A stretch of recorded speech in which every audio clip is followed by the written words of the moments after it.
Allow me to introduce myself. I am Civdiv. I'm an important thinker. I'm a creator, innovator, artist, idea, and above all else, I'm a passionate, childlike innovator. Nah, I'm kidding. You guys know me from my combat videos, my takes on combat events, I guess, and as well as my Fortnite videos from 5 years ago. I don't know why. Anyway, 2 days ago I made a community post on my channel asking, are there any questions for me? I want to make the Q&A video. So this is not one of my normal videos. I'm just going to be going through every question that I see that you guys gave me. So if you guys asked a question, it's going to be there. I want to start off with saying thank you for all the love and support. There's a lot of people who commented saying that I don't have a question. I just want to tell you how much I appreciate your videos or something nice like that. And I want to say that I read them and I appreciate you. Really do. All the love in there is... I'm feeling it. So anyway, let's start with the questions. First one is from Mick Roof asking, how did I tell my family that I was going to the front line for the first time?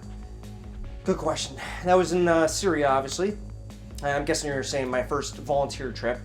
And yeah, that was to Syria back in 2018. I made the decision before telling them. And the way that I told them, I went on a walk with them. I was giving them the idea that I'm thinking about doing it. I was talking about how I'd seen people on Instagram doing it.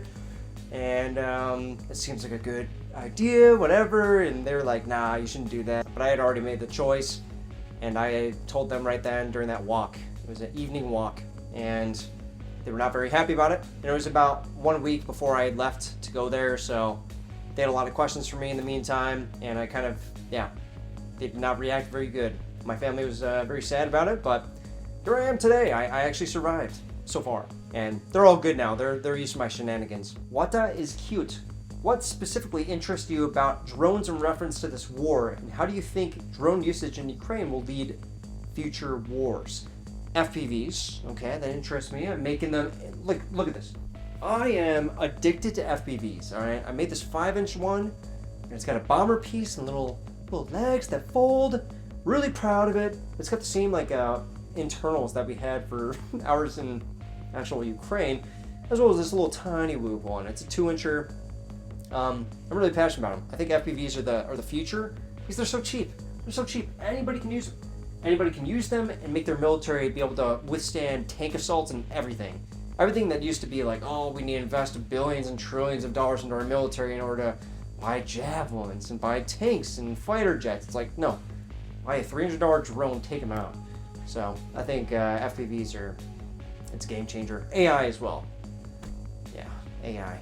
It's scary. It's coming. That is going to be the future. 10 years from now, it's going to be AI operated drones that have warheads on them, and that's what it's going to be. Kamikaze drones with AI. And they're going to be less than $1,000. And anybody's going to have them. Not just like great militaries. It's going to be, everybody's going to have these. So, yeah. Next question is from Igor Kovalenko. Ooh, look at that. I can read Cyrillic. Have you met with local residents? How do locals perceive foreign military personnel? Do they feel supportive or wary? So I'm guessing, considering your name, that you're talking about Ukraine. Yeah, I've met a lot of them. I've worked with a lot of them. I live among them, you know, and they love me. I don't know. There's some people at a certain shop that we were next to that they were just always rude. I don't know if it was because we were foreigners or if it was because they don't like us or what, but I definitely was put off by a couple of the workers there. Other than that, nothing but amazing things. You know, I live among the Ukrainian people, totally normal people. You know, they're people like you and I.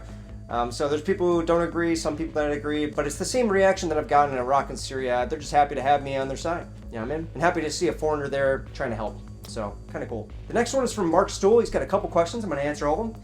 First question is, what surprised you about Ukraine and about fighting Russians? Well, I would say I was surprised to see that there's a lot of Western chains in Ukraine, like how the cities were pretty normal. It kind of reminded me of Poland because they're bordering it. It was very similar. And fighting the Russians, I mean, you know, I fought them in different times. You know, I've been in combat scenarios at different times of the war, at the beginning and in 2024 leading on to 2025. I would say they've changed. You know, it isn't the same Russian military as I had encountered back in 2022. You can see the desperation, you know, the way that I see them on the front line is as a Mavic pilot, and you can see the desperation. You can see how they really feel hopeless, and they, like, I can imagine the sort of the things that they're going through in their mind, being sent to the front line, and they're not allowed to leave, and they know that they will probably not make it out. That's a really weird thing to see. And I can't imagine the American military doing something like that, where, you know, they're just sending them out in little tiny groups so they don't get targeted by huge amounts of artillery. And then they get to their spot and then they wait there and they just die. I mean, I'm gonna get more questions about this, so I'm gonna let that be as is. His second question is, what is an aspect of being a good soldier that most people don't think about? Humor. I think a lot of people don't know the benefit of having a humorous, funny person on the field. It makes your time a lot better. And it's not just like about your time and like how you feel about things. It's morale. It's a game changer. You know, getting shell-shocked is when you're too internal. What shell-shocking is, it's concussions, but it's also getting internal, thinking about your feelings, how much you don't want to be here. Having somebody who can laugh at the situation and make you laugh, it makes it so you don't get shell-shocked as much. The only time I've had shell-shock was after my first mission in Ukraine, when we were all new to it, and we were all like a little too scared to make jokes about it because we didn't know what was happening. But in this point of the war, it's a lot easier to get some humorous soldiers, so that's the answer. Third question, what is the humor? I swear I didn't look at this question before. What is the humor like with the Ukrainians? How is it different from American humor? Well, speaking on humor, yeah, the Ukrainians, they don't really make gay jokes as much. It's kind of like a taboo. The Ukrainians have a funny type of humor. It's a lot more, it's not as subtle as American ones. I don't know how to explain it. I wish I could give you an example. I'm not very funny though. And I definitely couldn't deliver it like them, but I don't know if it's because of language barrier or whatever, but it's not subtle. Does it make sense? They make jokes that are very upfront, if that makes sense. That's in my opinion though. And his fourth question is, what are some clever solutions to problems you've seen? Any interesting ways that you've seen people adapt to a lack of resources or a new way of looking at things that made a difference? Okay, in regards to combat, I've seen how we use generators. That was interesting to have a generator right next to your position. Having no internet, what do? We're getting jammed, Starlink, you know? I would say one of the cooler things is that pretty much everybody on the front line has to be an electrician. At some point, you have to know how to go and put together wires because they get destroyed all the time for the artillery. And you have wires going to your Starlink and generator and all sorts of different things. Antennas if you're an operator, like a drone operator or whatever. Yeah, so everybody sort of becomes an electrician. DH is asking, do I poop with a loaded weapon in my hand? Yes, I do. It depends, you know, like sometimes I'll just like take a shit in a bag in the corridor because it's too dangerous to go outside.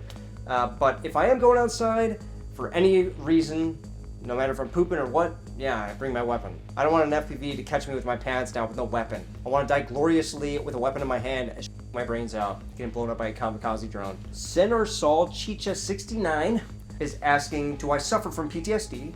And if so, what are some ways that you cope with it? Thank you for your service, stay safe. Thank you, dude. Good question. Do I deal with PTSD? No, I don't think so. I think there's trauma that happens in your life and you deal with it in different ways, and I think people with everybody's different, you know. I think people deal with it differently, and I think at the age that I'm at right now, I certainly am in a better position to deal with trauma, you know what I mean? And at the same time, you guys see my videos, yeah, I went through some traumatic things, but it's not as traumatic as a lot of people that are out there right now or people that I've left.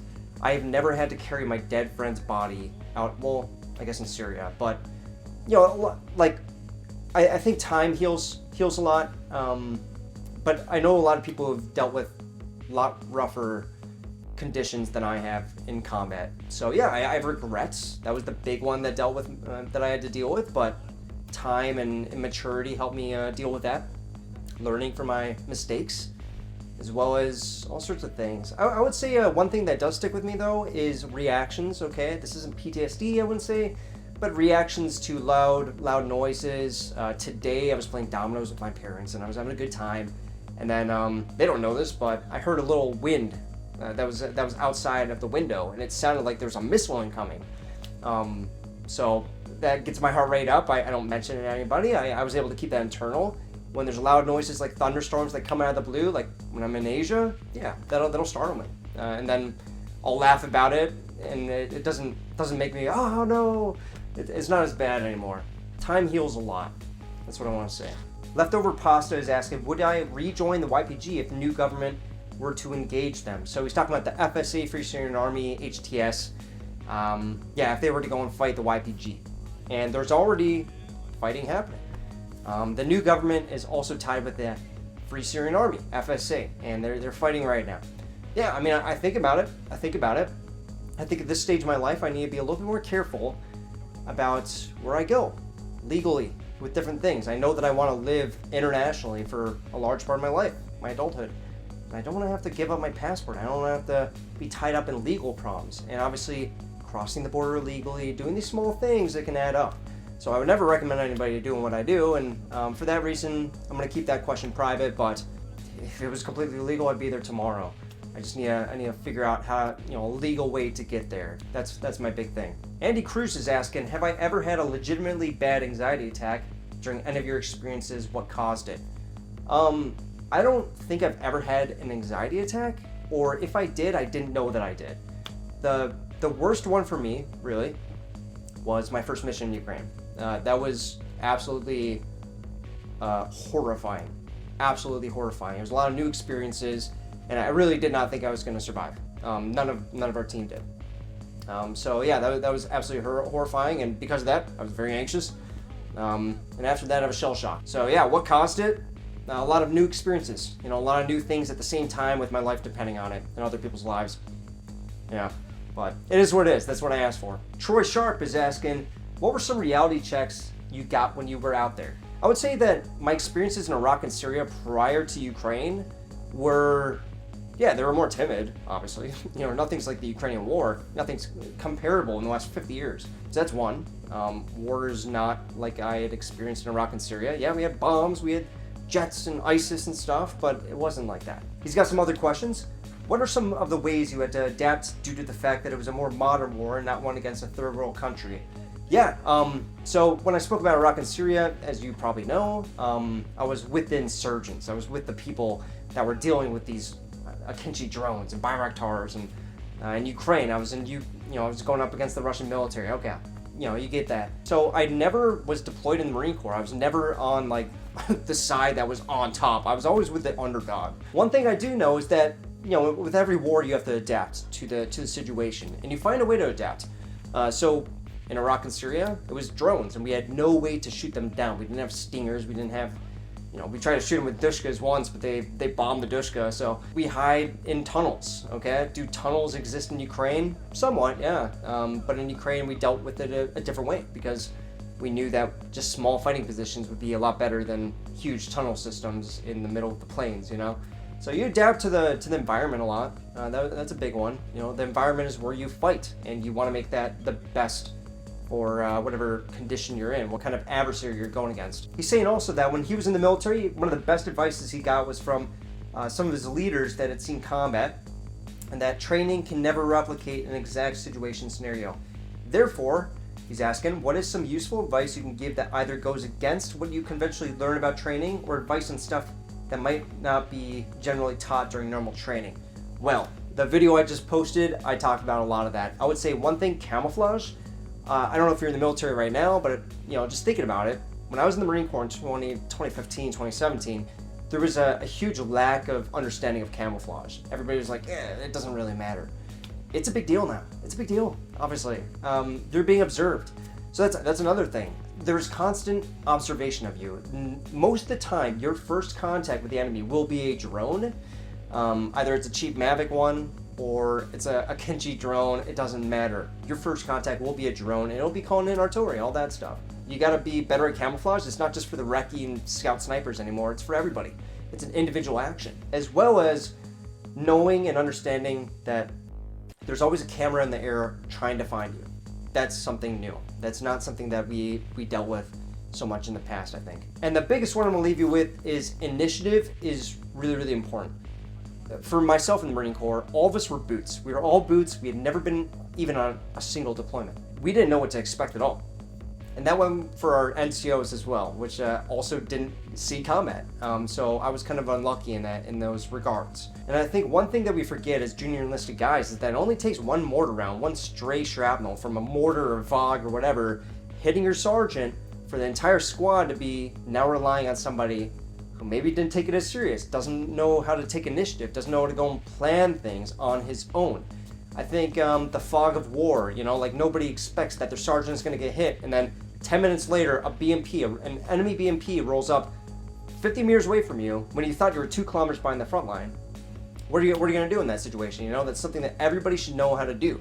The private, the Lance Corporal, everybody should know how to do that. Have initiative and make plans like that, and just go with it. You know what I mean? Be okay with being a sergeant. You know, so that's the advice I give. He's also saying the military taught him how to properly dead check somebody. My mentors taught me a much better, logical, and safer way of a dead checking someone. If you catch my drift. Yeah, no, I catch your drift. Thanks for your questions, bro. Stop Hypocrisy is asking, why do you do it? Any of it? You willingly join multiple different forces by choice. You've literally traveled to different countries just to join these forces. I respect it, of course. However, despite my respect, I still just want to know why. I get it. For myself, it's also a difficult question. I think that every time that I volunteered and went over there for whatever reason, they were all different reasons. It wasn't just for one. In Syria, it was very heavily based on ego, and I frame it in a really bad picture like that because I don't want to disregard. I don't want to disregard it for myself as well as for other people, how it was more for myself than for others. But I was very distraught about my community in the Marine Corps kind of letting me go. They kind of rejected me after I had gotten out. So that was, I dealt with that in my own way, and I think Syria was heavily influenced by my friends not liking me anymore because I had left the Marine Corps early. When it came to Iraq, I went there because I cared about the Kurds. I cared about them, I learned about them in Syria, and I felt like I needed to do it right. You know what I mean? I needed to go there, do the thing, learn the language, and that was heavily influenced by some of my friends that I knew who had been there, who had been in Syria, and they'd been there for years. And they were some of my team leaders and platoon sergeants, and they'd done the job with no reason but just mad respect for the Kurds and wanted to help them. I admired that, and I saw what they were fighting for, and I wanted to do that. So that's why I went to Iraq. And when it came to Ukraine, same deal. A lot of my friends had went over there, and I knew that at this point, I'm against imperialism. The reason I'm going to join the Kurds, the reason I was brought back to go to them in Iraq, was because they were fighting against a much larger foe that's just going there for resources and all that, because they need to fuel their economy. It's Turkey. And I found the same situation to be found in Ukraine versus Russia. So that's why I went there. I don't like seeing the little guy getting beamed up. I think it's the big thing. I'm a little guy myself. I grew up with bullying. I grew up with all that stuff, and I think that has framed me into who I am. And yeah, that's why. Hopefully that answers that. Baston, big donator. Appreciate it, brother. Are you going to go to college? What are your plans for the future? Not college. Not going to go to college. Plans for the future. Couldn't tell you, brother. Couldn't tell you. I think I'm going to continue doing what I'm doing. I'm just going to kind of play by ear, month by month. I wish I could make a longer plan, like 6 months, like I did with the contract in Ukraine this time around. That helped out a lot, but now I'm kind of a free spirit. I'm kind of free floating. I can do whatever I want, and couldn't tell you. I wish I could, but I have no idea. Claymore Roomba, what is a skill you wish you had learned before going to the front lines? I would say drones. It's really easy to look back at it and be like, duh, of course there'd be drones in the battlefield. They cost nothing. We could strap a bomb to it. But I think all of us were surprised when it came out, and we were like, oh, I think we all felt that way. So I wish I had a better understanding of drones, electronic warfare. Kate is asking, what are your plans when the war is over? Oh, good question. Well, I'd love to go back to Ukraine, and I'm sure there's going to be a lot of rebuilding that's going to be happening. So I'd love to do that. Or I can go to Kurdistan, kind of help out there, in whatever capacity. One thing I am looking at doing, and also Baston, this is for you, is I am looking into maybe instructing for FPVs. I don't know if I could be able to do that. I think, I don't even know the contacts to do that, but I would love to teach people on FPVs and maybe military units, maybe whoever, but I really enjoy them. I like making them. Henry CR, what are the most important tips you would give somebody who has to defend his country but has never had any military training? Start now. You can find the Marine Corps handbook on infantry training. You could find freaking Navy SEAL handbooks on everything that they do for training online right now. You could do the training yourself. I would say self-discipline. One thing that I really benefit in a military structure is that they give me discipline. Because I'm not a disciplined person. It's very difficult for me to get self-disciplined. Look up the stuff, train on your own. Work out hard, think about how you can better yourself in training. Get yourself a stick get yourself a door and you can practice CQB, you know what I mean? And you can find different videos on how to do it. Same thing for marksmanship. Kind of expand your knowledge if that's something you want to do.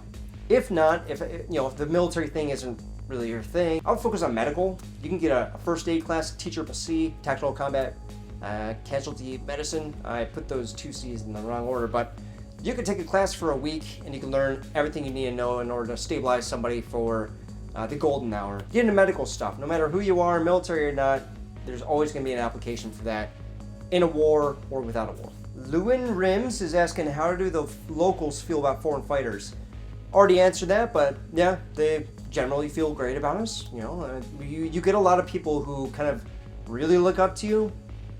I never like that because their countrymen are doing a great, fabulous job. I'm just here kind of riding the wave, helping out where I can.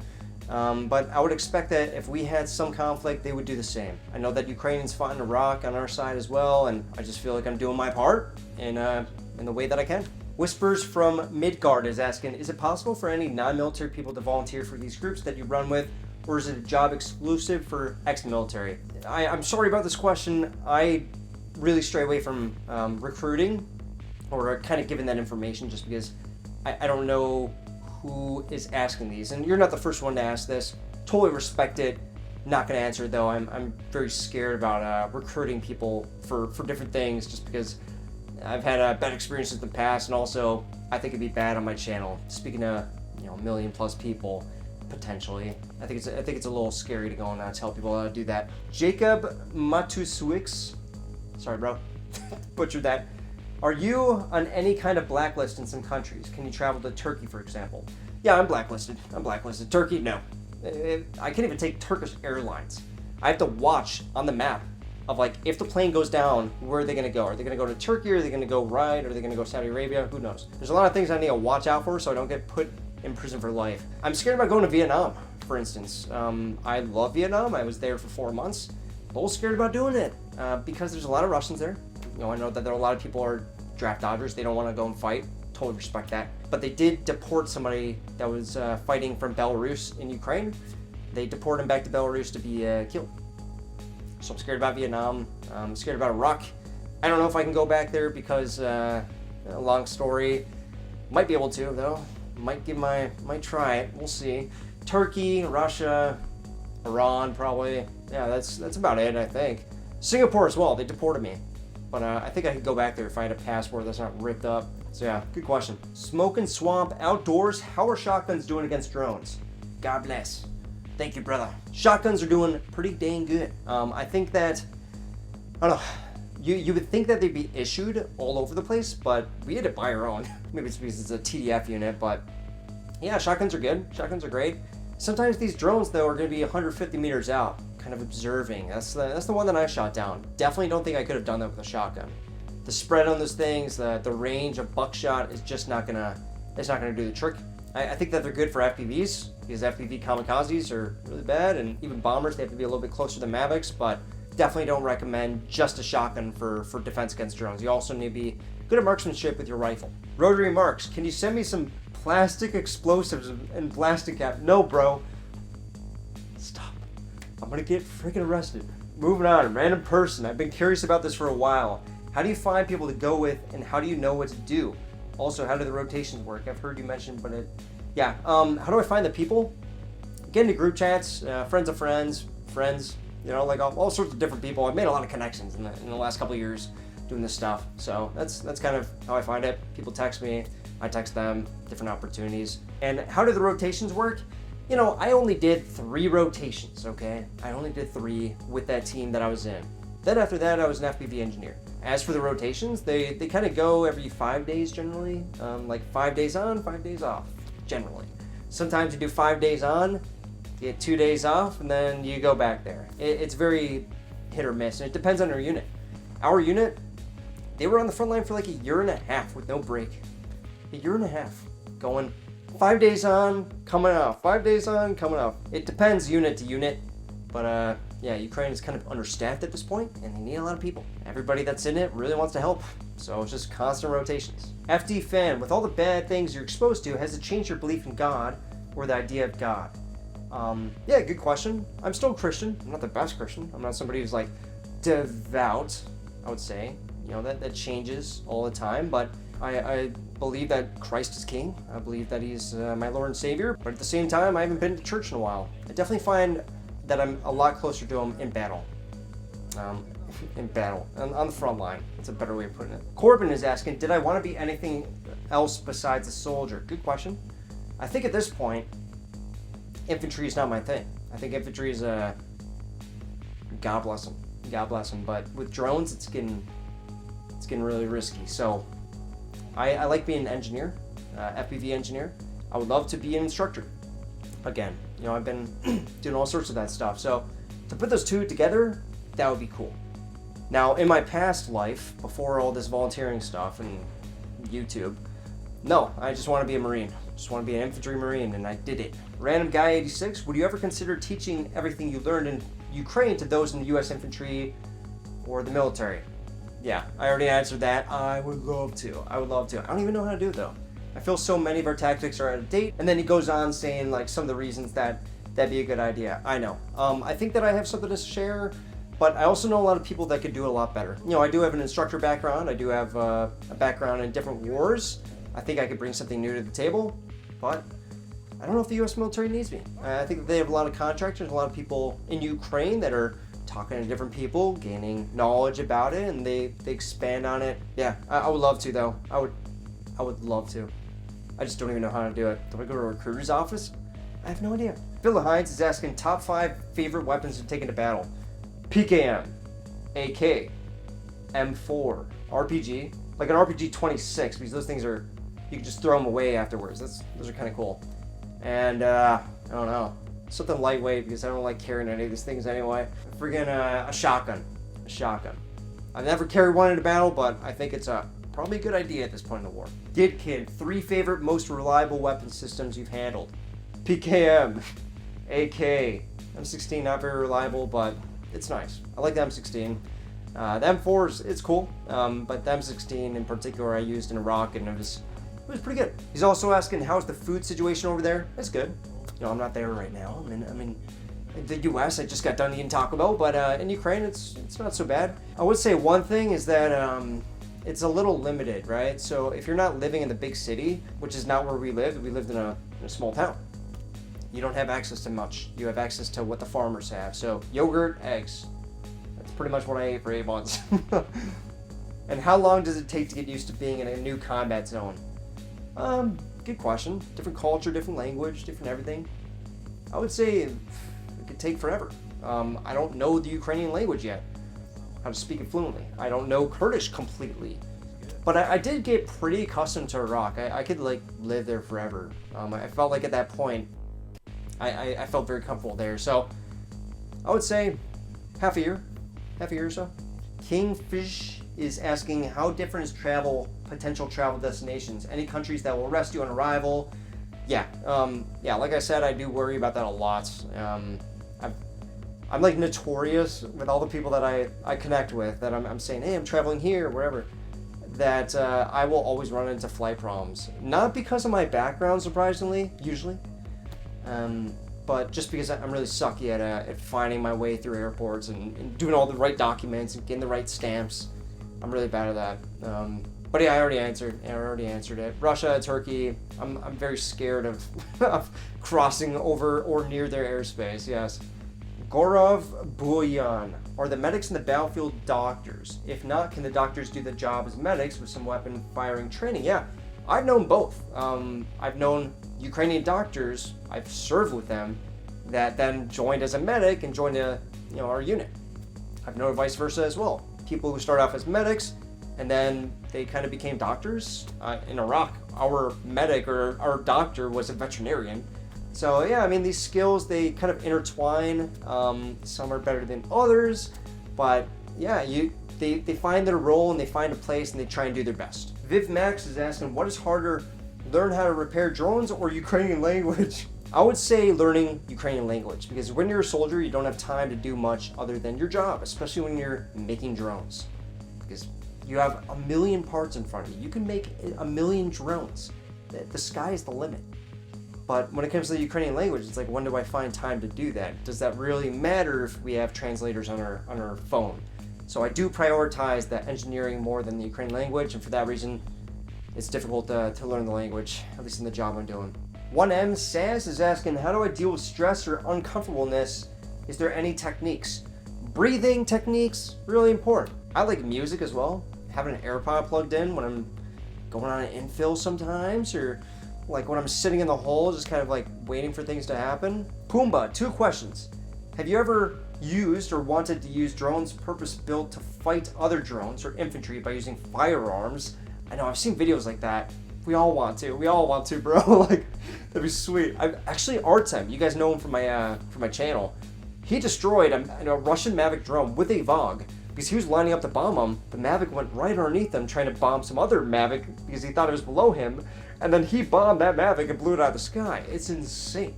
But yeah, I do wish that I had a freaking shotgun FPV. Specifically, like mounted shotguns I've seen on some videos. We're thinking the same thing, dude. It seems like a semi-auto with a bunch of shells would really harass infantry as well. I like the idea of it, I do. Especially shooting down the Orlons. Those things, you know, people think of the quadcopters and the quad drones all the times, but Orlons and these like fixed wing drones are all over the place. All over the place. And you see them even more frequently than Mavics because you just look up at the sky and you see a black dot going across them. So to shoot those down would be awesome. He's also asking best Coliseum XD song. Yeah, so for people who don't know, Pokemon Coliseum, I have put a lot of their music at my channel. Huge fan of them. Best one? I don't know. I'll say Miracle Bee, just because good memories, you know what I mean? Mr. 1, 2, 3, 4, 5, 6, 7, 8, 9. This question is coming in late, so I hope it makes it in. It did. Congrats. What advice would you give to somebody who feels a calling to do some kind of support or humanitarian work in the world who is a military veteran? Been 10 years since I got out now and missed my opportunity to deploy and help somewhere. What can people do to find different paths or possibilities to get that missed opportunity slot or fulfillment figured out? Thanks for your time. Yeah, dude. I'm gonna be honest. You might think of me as somebody who just keeps going to war zones and all that. Cool. But I am also looking for ways to help in the US. There are so many ways. If you were to build an FPV that can drop things or get like a Mavic that can drop things, you can help hurricane victims. Think about that. Think about all the opportunities to do medical work just by traveling around, going to different places, and just be ready. Being a ready citizen for anything that can happen. You know how car crashes can happen. You know how different things can happen. And especially yourself as a veteran, you can find all sorts of things. There's Team Rubicon. There's Travis Manion Foundation. There's a lot of foundations, a lot of groups that are trying to do good things in the US, and I think that's a really, really good path. There's no reason to chase combat or go and deploy or anything. I'm not saying that you are, but my pathway is a strange pathway, and I'll tell you what, I'm the same person I was 10 years ago. No matter what other people think of me, no matter what anything, I'm the same person. It doesn't matter about my experiences. My experiences don't even mean anything in Ukraine. I did like 50 days on the front line total. People do 50 days in 2 months. Like most of my team do that. I'm nothing. It doesn't matter what your experiences are. It's an experience. That's it. We all signed up for the same thing. So, yeah, that's the best advice I can give you. A lot of things to do back here, and you know that. Starfire, is there any distinguishing between different units of Russian army? As in, can you see a difference in tactics and quality based on what unit is stationed there? Yes. So one thing that I did notice is that when I first got to the AO in Chasivyar, we were taking a look at the Russians, and they were kind of your standard dudes. They were all like mismatched clothing. They were a little bit more considerate of wearing anti-thermal clothes. That was one thing about them. And then we had a new group come in, and you can see that video in my third operation, where there's this huge convoy of like 40 vehicles that came in. We're like, ah! And a couple days after that, they did come, and we were observing them, and completely different kit.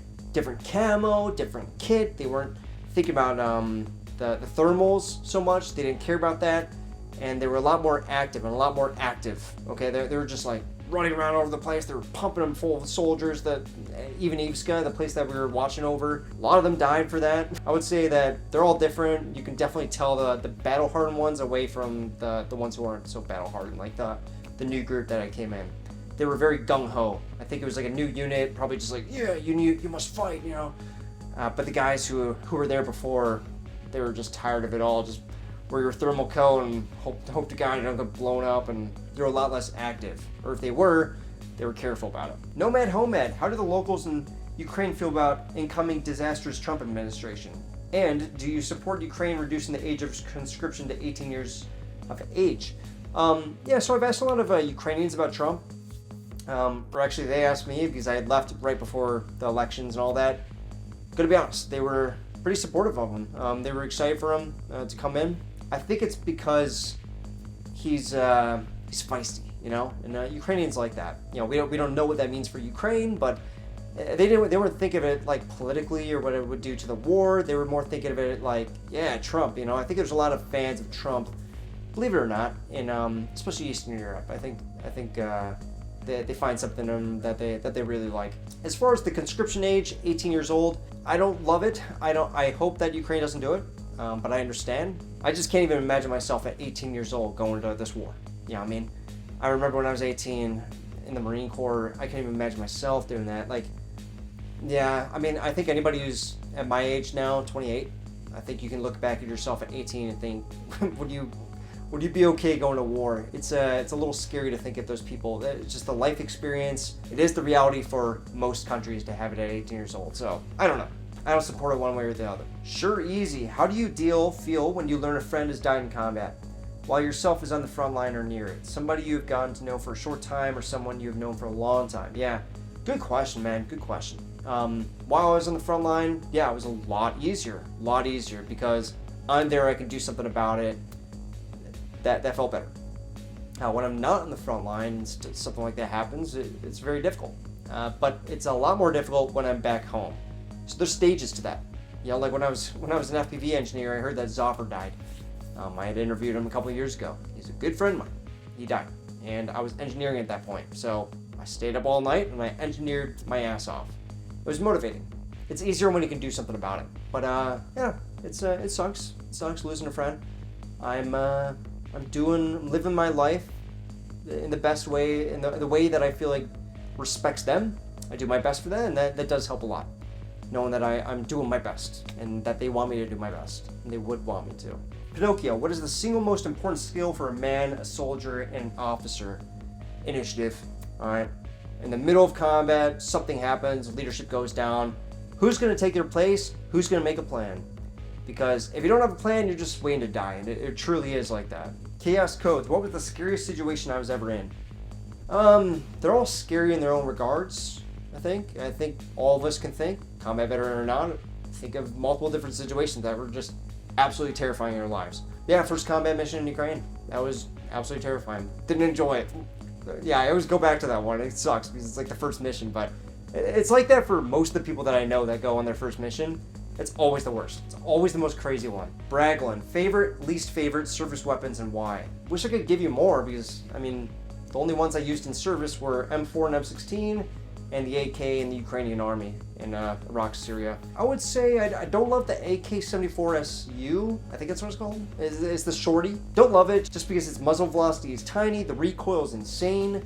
The sights on it were always broken because it was probably just ours, but also the muzzle flash is ridiculous. So didn't love that one, and some people were given that as the PKM gunner. Any other weapons you've seen used that aren't standard issue? Really cool ones. I think it's called a K2. I don't know, it's like a Swedish, I could be totally wrong, but Swedish SMG? That was given to a lot of my friends in their drone units. Seemed cool. As well as in Iraq, we had a Uzi. There's an Uzi. In Iraq as well, in my team, in our operations base up top, we had an RPG with multiple different warheads, but the RPG was North Korean. It was North Korean with the star and the serial number and everything. Korean letters. That was weird. A lot of weird stuff that you find. Milo Thompson, what are some comfort items you bring on position? Snacks, candy, pillow from home, something along those lines. White monsters, Zin. Need I say more? I mean, that's pretty much it. Yeah. But as soon as like Ukrainians will come in our bunker, I like to give it to them because they deserve a white monster. They usually come running in from artillery. Ah, white monster, brother. It'll bring you back up, I promise. Scrotum sniffer. Is it hard to adjust back to civilian life after being deployed? Great question, scrotum sniffer. Yeah, it sucks. It really, really sucks. It's getting easier as time goes on. As I repeat this process for the 7th time, It's getting a lot easier.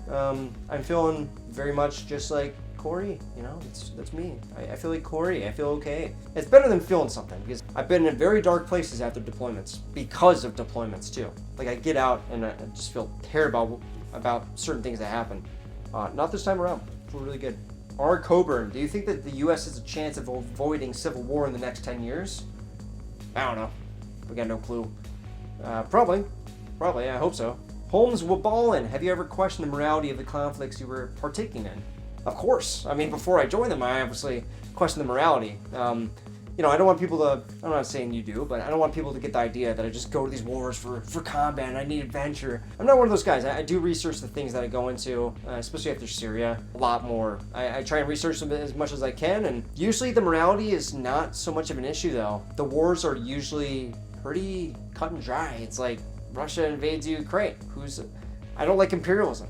You know, sometimes it's as simple as that. Kurds, you know, it's like, okay, they're trying to erase their identity and they won't let them have their own land, and they're genociding a group of people, and I see it. Women and children and fathers and everything. Like, yeah, that's a bad thing. It's usually right in my face who the good side is, and I think it is for you as well and for most people. Noah said, do you plan on going back to the front lines?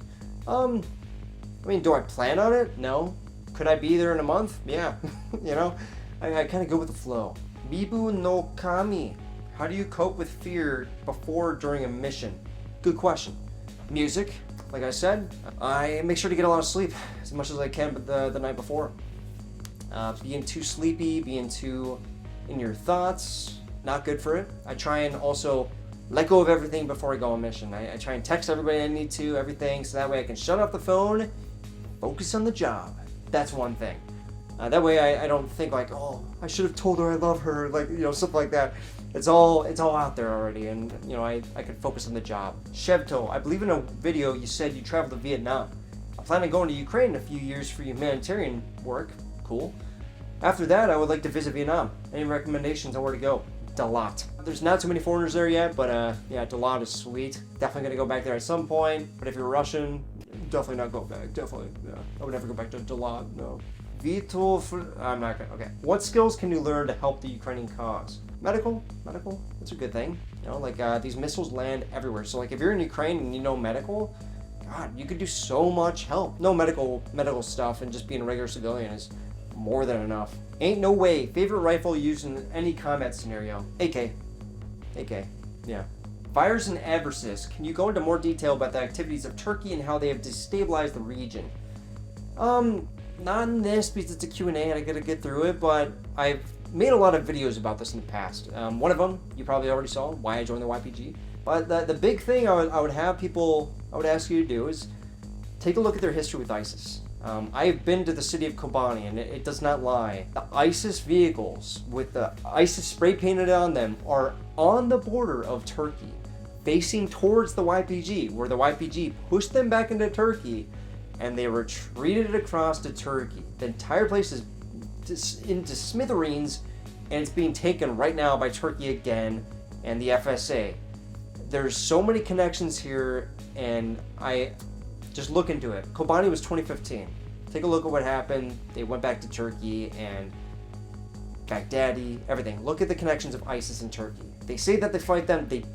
They maybe do a little bit of it for show, but that's how Turkey does things. I don't know how you feel about it. I'm just saying. Yeah, obviously I'm not a fan of the Turkish regime. 20 years of Erdogan.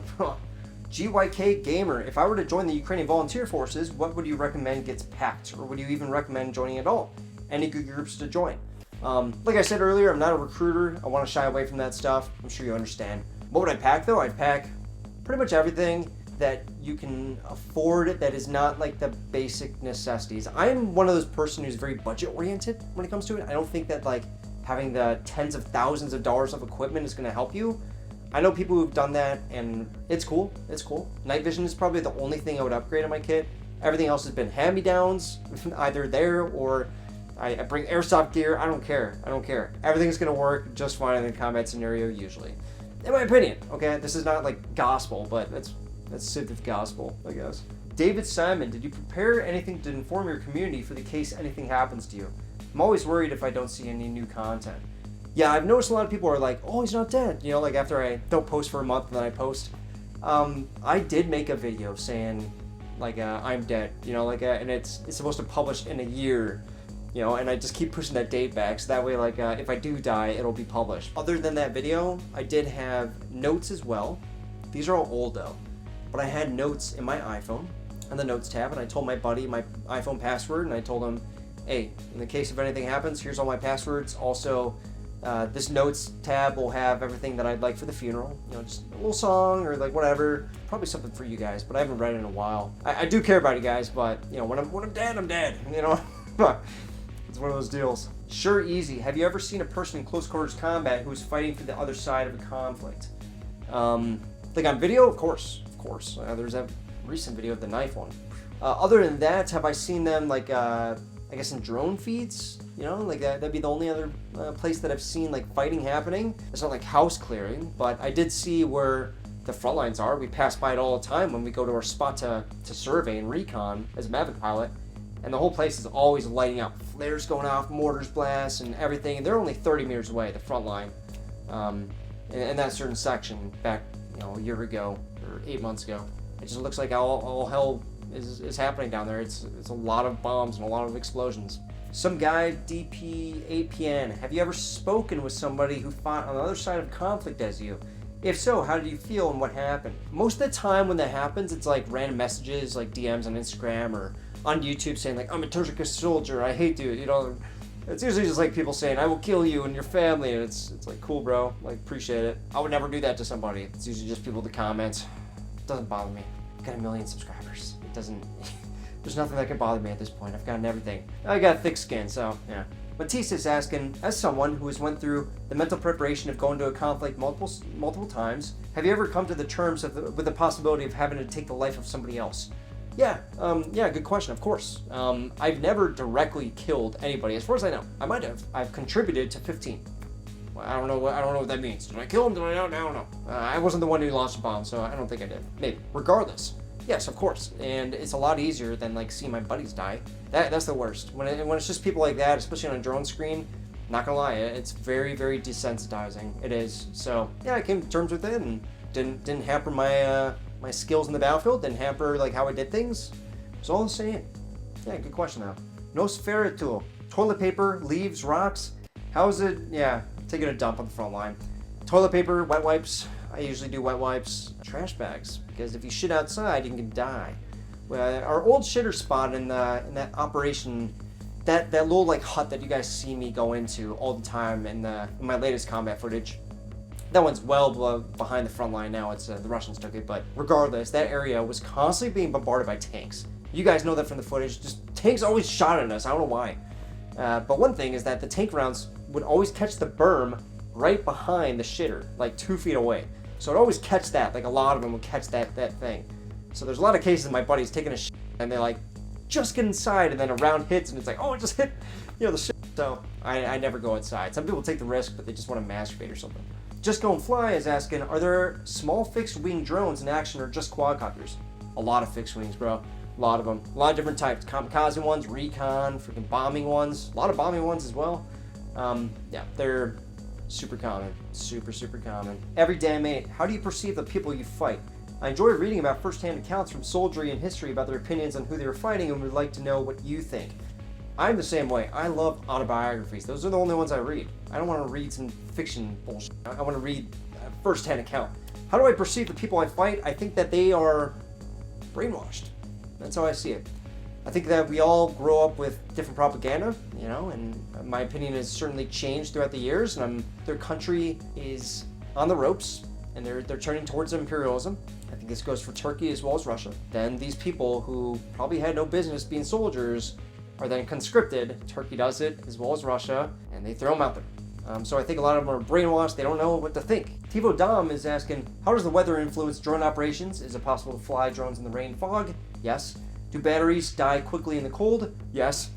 And how much wind is too much to consider flying a drone mission? Great questions. Once the wind gets to the point where when you're full blast trying to get back and you're only moving like a meter a second or like a half meter a second, you're toast. It all depends, you know, like we take it hour by hour as well. I don't know the exact wind speed, but the biggest thing is the wind. Rain, fog, snow, doesn't really matter as long as you keep the batteries warm and you warm them up. You can even double up batteries so that we have a little bit more flight time. But the wind is the big one. Now, there's a lot of times where it'll take us 30 seconds to get to the front line with the drone because it's being carried by the wind, but we can only stay there till 80% battery, and then we have to fly back for 15 minutes at full throttle coming back to our spot just to land at 5%. This happens a lot, so wind is the biggest one. Rodistan, do you see yourself alive in 20, 30 years, I guess, with potential upcoming wars? No. I think I'm gonna be dying. Don't tell my family though. They're asleep right now. It's like 3 a.m. Zoide TV, are you scared of death? Were you scared of something on the battlefield? Yeah, of course, I'm scared of death. You know, there's a reason I'm not infantry right now. Were you scared of something on the battlefield? Yeah, absolutely. The biggest thing I'm scared about is like when there's close rounds. You know, like most recently it's close rounds. The drones, okay, the Mavics that were flying on my third operation there, that freaked me out. It's like, oh God, like I know, like I can see them and hear them. There is somebody on the other side that does not like me, that is watching me. Oh, what if they recognize me? I don't know. That's scary. I don't like the drones. I also do fear my own death. I do. I don't think anybody does not. I think that acceptance is how people get through it. That's at least from RTEM and a lot of the people in my unit. Accepting it. Accepting, yeah, death can happen. They're afraid of it, but just accepting, it does a lot. Yahuba Brooks, how do you handle yourself in crisis and danger situations? Yeah, that's a loaded question, brother. I would say initiative, you know, have an initiative. When something happens, don't be thinking your thoughts like, what just happened, whatever. Think about, what can I do? What can I do to make this situation better? That's a good start. Friend of Cole, not a question, but I just want to say thank you. I appreciate it, brother. I appreciate it. There's a lot of you out there. Really appreciate it, guys. Penda Gale, have you or a soldier marine you know been to a military psychologist? Yeah, I got it now. I saw a video by Ukrainians saying that clinical psychologists in the military are vital in checking in on the guys in the... Yeah, so I do want to say something. When I went to the hospital, every single time I've went for pneumonia when I was out there, which is like 2 or 3 times in my trips to Ukraine that I've gotten pneumonia, I'll go to the hospital. I'll be there. I'll be in the bed for like a week. And a lot of the guys are there for trauma. A lot of the guys are there for PTSD, and they're seeing psychologists. They help a ton. It's not just like giving them meds like we have in the American healthcare system. It's talking through things. They know that he went through trauma, and they're not just gonna give you a bunch of shit. They're gonna like, hey, let's talk through this. Let's talk about what you saw. Let's move forward. I really respect those guys. I know, at least for myself, freaking 7 years ago when I went to Syria, I was not in the right place, and it would have been nice to have a psychologist talk to me. He's also asking, what do I think of psychologists for combat veterans in general? The biggest thing, for myself at least, is that I need somebody who's been in combat to talk to. I can't do with somebody who is not. My best counselors that I've ever talked to were veterans, combat veterans. And he's asking, should it be mandatory or is it too invasive? I think it should be command mandatory. So if the command is like, yeah, bro, like you're gonna get checked out. Yeah, too invasive. I mean, you can never be too invasive. So much suicide happens, a lot, in every war I've been in. Suicide everywhere. It's disgusting, and yeah, we need psychologists. Dougie MacGyver, heading to the Ukrainian embassy in Canada to volunteer as a mechanic for a non-combative role. Cool, dude. That sounds really cool. My question: how valuable are mechanics to the front line in your opinion? Oh Jesus, like so much, bro. Like I think we have like technically four vehicles in our unit of like 10 guys or so. Half of them are completely broken for multiple different reasons, as well as the other half are just on the way out. And what happens for a lot of the groups, not only ourselves but also for Ukrainians, is that we have to keep asking for new cars because it takes too long to get them repaired by these mechanics. And oh my God, and the mechanics are sweet too. They don't even take any pay. They just like help from NGOs and people working for free, and like super important. I see so many vehicles on the road that should not be around on the road. It's pretty funny. Like they'll be spotted with artillery, like 1,000 holes. Not even kidding, 1,000 holes in them from artillery. The mechanics somehow fix them up, and then they just put like stickers on the side of them. It's really funny. You'll see it when you're there. There's a lot of combat damaged ones that are still on the road, and it's because of mechanics like you that make it possible, which is cool. Robbie Burt, I'm gonna ask a light question. What's the food you can resist the least? Well, at least in the US, Taco Bell. B-dubs. I don't know if anybody calls it B-dubs other than Michiganders, but Buffalo Wild Wings, yeah. As far as in Ukraine, I like borscht. I like borscht. There's a really good thing. It's like a pork patty with an egg, and I get the borscht, and then I take that egg and the pork patty, and I get it in my fork, and then I dip it in the borscht. It tastes really good. Stick Vin. Does military training give you more discipline in your personal life? Yeah, but I think that it also kind of opens your eyes to discipline and self-discipline, because as soon as I'm out of the military, out of a military structure, I find it really, really difficult. I'm like, it didn't really help my discipline, did it? Well, it showed me that I'm really good at following and taking orders. But to be on my own, it's a totally different thing. I think it helped the discipline in my own life, just understanding myself better. I need to be more disciplined, self-disciplined, not just like somebody telling me what to do. Extreme Brat, will you stay a nomad or will you settle at some point in your life? Whew, I would love to settle, man. I would love to settle. But one thing that's keeping me from settling is that I don't want to be in debt and I don't want to waste money. So the van was cool, but it's kind of nomadic. I don't have enough money to buy a house yet. So I don't want to have loan. I don't want to have any debt at all. I don't even have a credit card. I don't think I have a credit score. I'm very, very dumb that way, but also smart. I don't know. I live on the edge. You know, I kind of do like international travel. We got American passports. We can do it if we want. Kind of choice I'm making. Good question though. Sebastio Salgado. Did you see some soldiers hanging a curtain with strings near and around the dugout entrance to tingle up incoming FPVs? Absolutely. We did it. You know, that's a mandatory thing now. If you're living in a dugout, you have to have some sort of multi-layered curtains at different bends into your bunker. You have to have it. If you don't, you are going to die. Honey Badger 600, are there any gear comfort items you couldn't live without or like have to have with you in the field? Zins, my cameras as well. I like recording, I like videography. It is also my job. And White Monsters. I kind of already answered half this, but yeah, I want to add on cameras. I like videoing. Volkark, have you ever considered joining Chosen Company? Heard great things about them. I'm not into it because I know how much they go into the really grindy stuff, you know, like the stuff where a lot of casualties. I don't think I'm ready for that yet. I'm not an infantry dude anymore. I don't want to be. I don't think I would fit well in that team. I know a lot of people there that are friends of mine and they do great. I know some people that fell in there that were friends of mine. Got nothing but respect for them, but I wouldn't go to them personally. I don't think I'm meant for that, you know what I mean? Silver, how comprehensive was the Kurmanji education you received in the YPG YBS? Good question. It was pretty comprehensive, to be honest. They really, that's like first month is you're learning Kurmanji. And they sit you down in a classroom, you have to learn a certain amount of words and numbers a day. And I did the same thing when I was the squad, the Tahin leader.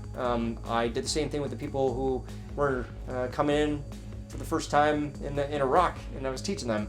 Did the same thing. 1 month of education, teaching them, having learned words. So yeah, it's comprehensive. If you take it seriously and you actually socialize, you will be able to have a completely normal life and be pretty much fluent in Kurmanji by the end of your stay, definitely. BMW and Audi. How are you coping with these traumas of the war? Coping pretty good. Thanks for asking. Coping pretty good. Goes up and down. You know, it's just like any of us. Like traumas happen, but I'm doing pretty good so far. Right now, at this moment, I'm doing good, and I'm gonna take it as is. You know. Adam F. Mine is generic, but here it goes. Where do you see yourself in a year? Oh, great question. A couple of people were asking me. In a year, I couldn't tell you, but what I'm gonna do this year, I could pretty certainly say I will be in Ukraine at some point. Definitely gonna be in Asia at some point again. And I hope to be making more videos. I hope to have, just kind of do the same thing I'm doing already, I guess. But I'll be traveling a lot. I'm not gonna be like sticking down in one place for a while. GTS BGS. You should read One Soldier's War by Arkady Babchenko. I don't know who that is. I'll look it up though. I'm gonna screenshot, alright? Screenshot it, that way I can look back at it. Gabriel Nokowski. Sorry, bro. That actually, I think I did pronounce it right. In your honest opinion, are the soldiers from Western countries trained and ready to fight in a war like you've seen in Ukraine? Yeah, I mean, I couldn't tell you. I haven't been in the Marines for a long time now. A long time. 8 years. I do know some friends that are there and they seem very interested in the topic, which is good. So I think that they're going to be as prepared as they possibly can. Technologically, budget-wise, as well as the people that are flooding in. They're all curious about how they could better themselves and be more prepared for an eventual war. I think having that pressure of being like, oh, we might be brought into a war here, either with China or Russia pretty soon. Having your fire so close to your ass is, that would benefit anybody to learn and try and get some more knowledge. So I think they're gonna be fine. It's all about the mentality, and their mentality is, from what I understand, really, really good. Ghostly operator, any tips on staying alive longer in the front? Don't go outside with a flashlight. If you're using a flashlight, shame on you, shame on you. If you go outside with a flashlight, everybody's gonna find you from like 10 miles away, any drone. And there's like 5 drones constantly in the sky that are the enemies, and they are gonna be looking for that. If they see a flashlight, they will zoom in on you and you will die. Brianna Rice, what is the most intense urban combat I had? I would say, I mean, I've never like shot anybody, but when it comes to urban combat, the tunnels in Iraq, there was one time we were getting bombed, and we needed to go and check around the place because we knew that there were some shepherds in the area, and they were like stealing our cake. They were like being really weird. They were definitely not friends. Definitely not friends. And after this bombing, we didn't know who it was. We didn't know if it was a grenade or something. So I did have to go and clear with my buddy. That's some of the footage that you guys have seen on my channel before, is of us clearing the tunnels, waiting to go and seize some ISIS dude here. So that was a big one, I would say. Yeah, nothing came of it, but it was scary. Is combat experience absolutely required, or is combat training enough?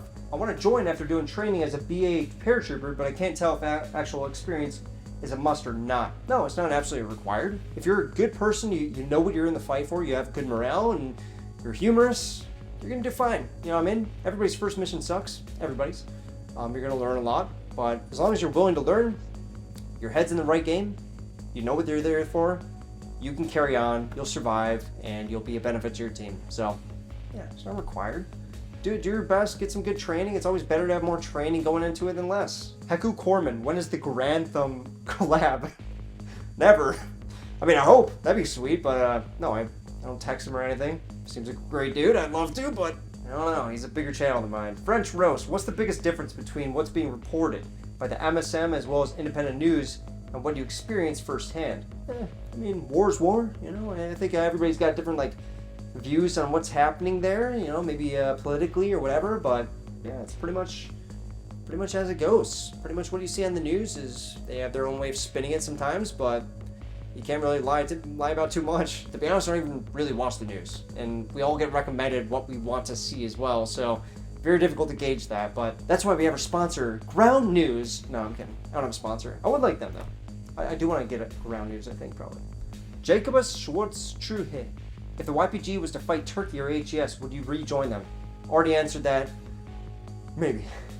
Volvo Hoarder. How do you deal with other people worrying about your safety? Good question.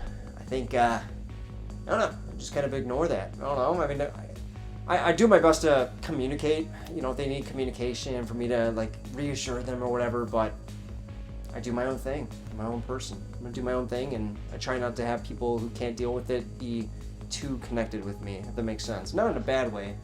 You know, I love my family. You know, they know I love them, and they worry for me, but they know who I am. And at this point, I'm just wild Corey. You know, like I'm just doing my own thing. You know, and I think people at this stage have gotten used to it in my life. Chadaki, not sure if you have already told us, about this, but what was the hardest lesson you had to learn during the Ukraine war? Much love. Hardest lesson. Ooh, infantry isn't really what I want to do. Yeah, that was a hard lesson. You know, that was something I've been training for a long time. I had done it for years. Iraq, Syria, Marines, but doing it peer on peer, I don't think I want to do infantry. Physically, mentally, I don't think I'm the infantry type. So that was a hard lesson for me to learn. But I went a different direction to instructing, and I did engineering and Mavic work, and I think that was a great place for me. Really, really loved it, and I think I performed well. Yeah, good question. Eminem Forever, if the U.S. was to engage in hostilities with a country you deem innocent or pro-democracy, i.e. Greenland or Canada, would you volunteer to protect these countries at the risk of treason? Great question. I've thought about this before. Can't answer it. I don't want to get arrested. No, I actually don't know. Whatever side I would deem the right side. Luckily, as an American, I can do anything on my channel. I have freedom of speech. So I think I like the passport we have, and I would fight in different ways, right? The information war on speaking about how I feel about something. Definitely not going to go to any imperialist cause. Any imperialist cause I am not cool with. People dying because lines on a map, not cool with that. I would help in whatever way that I deem fit. Good Game Productions, how is Disobedience resolved? Great question. Depends on the leadership, depends on the situation. You know, like if it's Disobedience in the middle of a combat thing, you're getting kicked out, brother. If it's disobedience, like outside of combat, it can be resolved usually through conversation, maybe some disciplinary actions, like more fire watch, or you have to clean the house or whatever. But yeah, it's kind of like that. You kind of know going into it. Like if you make a mistake, you know what the repercussions are going to be. He's also asking, to what degree does real symmetrical warfare match up with Western training in terms of basic training, boot camp, and large-scale exercises? The big thing is that I know, at least from the Marine Corps, we would do like big assaults, company-sized assaults, and they were awesome. But we did like 5 dry runs before then for safety reasons, so that way when we do a live run, we're not going to kill each other. People get injured on these ranges all the time from friendly fire, believe it or not, without even an enemy, just green Ivans, these little pop-up targets. So that's the big thing, is that you can't really reenact the fog of war and being in a new environment that you've never been in before with live rounds. That's only something they allow you to do in combat for some reason, and I don't like that. Professor Shy, best ways to stay awake for multiple days, weeks straight, caffeine tolerance is fast. Zin. Nicotine addiction, right? Not recommending that, but that is why we get addicted to it. Town Fit, I'm 15, interested in joining the military. Do you think the armed forces are worth joining?